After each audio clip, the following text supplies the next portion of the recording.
এক গ্রামে অনেক সুন্দর একটি ছেলে ছিল। ছেলেটির জন্মের কিছুদিন পর তার বাবা মারা যায়। বাবা মারা যাওয়ার পর মা অনেক টেনশনে পড়ে যায়, অনেক কষ্ট করে তাকে মানুষ করতে লাগলো। তার মায়ের আবার একটি চোখ ছিল না।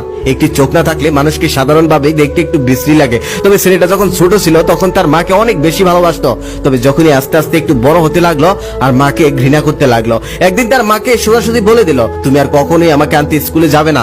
তোমাকে দেখে আমার বন্ধু বান্ধবরা হাসাহাসি করে, আমার লজ্জা লাগে। তুমি আর কখনোই আমাকে আনতে স্কুলে যাবে না। মাকে সে ঘৃণা করতে লাগলো, তার চেহারা সুন্দর না বলে। এভাবে আস্তে আস্তে সে বড় হচ্ছিল আর মাকে প্রতিনিয়তই তার সৌন্দর্য নিয়ে খুঁটা দিত। মা এটা নিয়ে অনেক কান্না করতো, তবুও মা তাকে অনেক কষ্ট করে মানুষ করলো। লেখাপড়া শেষ করার পর সে একটা ভালো চাকরি পেল। চাকরি পাওয়ার পর সে একটা বিয়ে করলো। তবে বউটা বাড়িতে এসেই তাকে সোজাসুজি বলে দিল, তোমার মাকে ডাইনির মতো দেখতে লাগে। তুমি যদি তোমার মাকে বাড়ি থেকে না তাড়িয়ে দাও তাহলে আমি নিজেই চলে যাব। কি আর করার, বড় লোকের মেয়ে, তার কথা তো শুনতেই হবে।